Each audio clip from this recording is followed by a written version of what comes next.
কিছুই না, কোনো আইওয়াজ ছাড়া আর কিছু না। মানে সে নামের পরিবর্তনে কাজের পরিবর্তন কিছু হয় না, তো কাজ দিয়ে দেখাতে হবে, সেটাই ব্যাপার। বলার কি আছে আর, কেন করেছে আমি তো কিছু বুঝতে পারছি না।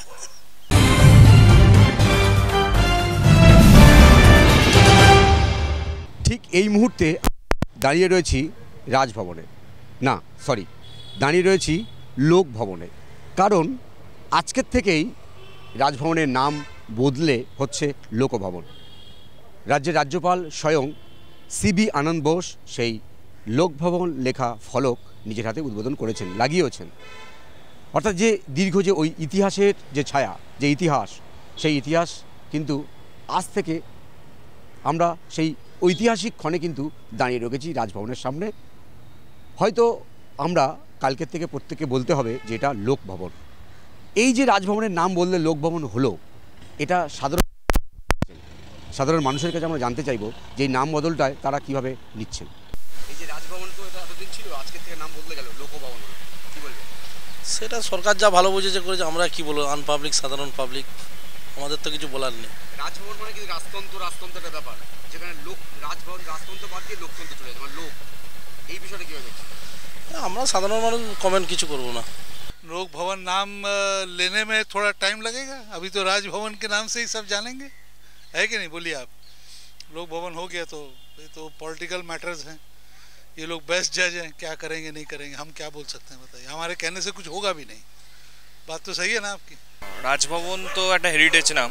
প্রথমত আমরা ছোটোবেলা থেকে যে বড় হয়েছি, তো রাজভবনের কথা ভেবে বা কথা শুনে, তো সেটা যে আজকে লোকভবন হয়েছে, সেটা আমি অফিস থেকে ফিরে আমারও আশ্চর্য লাগছে যে এটা লোকভবন আপনার মুখে শুনে।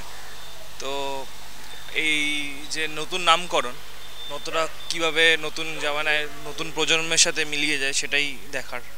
মেন কথা হচ্ছে রাজভবন মানে কোথাও রাজতন্ত্র একটা ফ্লেভার ছিল, সেটা সরিয়ে লোক মানে গণতন্ত্র দেশ, তো ওই জন্য লোকভবন করা। আচ্ছা, তো সেই অনুযায়ী দেখা যাক কতটা কি, মানে রাজভবনটা যাতে লোকভবনে পরিণত হয়েছে, এরকম আর কি কি পরিণত হতে পারে ভবিষ্যতে দেখা যাক। কিছুই না, কোনো আইওয়াজ ছাড়া আর কিছু না। পাবলিকের কি বেনিফিট হচ্ছে একটা নাম চেঞ্জ হ্যান ত্যান এ করে? পাবলিকের কি বেনিফিট হচ্ছে? আজকে পাবলিকের পয়সা ট্যাক্স নিয়ে সবাই রাজত্ব করছে, পাবলিকের কি বেনিফিট আছে? এটাই বলার আছে, এর বাইরে কিছু নেই।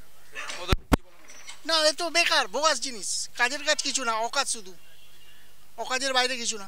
বলার কি আছে আর, কেন করেছে আমি তো কিছু বুঝতে পারছি না। রাজভবন নামটা তো ভালোই ছিল, লোকভবন কেন করেছে কি করে জান। অ্যাকচুয়ালি মানে রাজভবন মানে রাজতন্ত্রের একটা ব্যাপারটা চলে আসে, রাজ যেহেতু ব্রিটিশরা করেছিল এটা, মানে ব্রিটিশদের তো রাজ পরিবারের বিষয়টা পরম্পরা থাকে, সেটা বদলে ফ্লেভার টানতে যে লোকতন্ত্র, যেহেতু ভারতবর্ষ লোকতন্ত্র গণতন্ত্র, সেই জন্য আনা হয়েছে। তাহলে তো ভালোই করেছে, কোনো ব্যাপারই নেই। দেখুন, এত একটা ঐতিহ্যময় একটা স্মৃতি আর কি, তার যে ভুটভাট করে নাম পরিবর্তন করছে, মানুষের একটা দোদুল্যমান থাকবেই। এটা ভালো কি খারাপ, তাকে ইনস্ট্যান্ট জিজ্ঞাসা করে আপনার কি প্রতিক্রিয়া, সেটা কখনোই চাই না।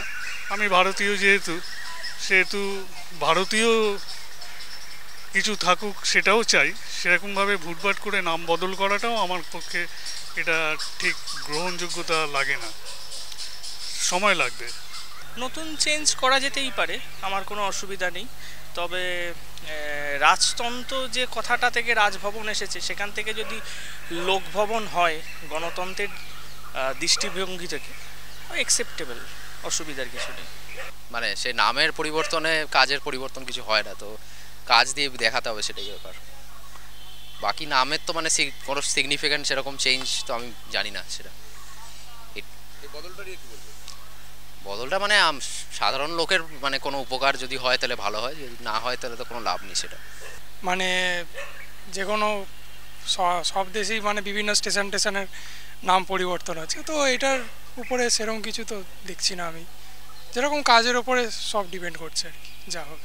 সেরকম তো কিছু বলার নেই, যেমন আর কি যা হয়েছে ঠিকঠাকই হয়েছে এখন, আর নাম পরিবর্তনে আর এসে কি গেল। তবে আগেরটাই শুনতে ভালো লাগছিল।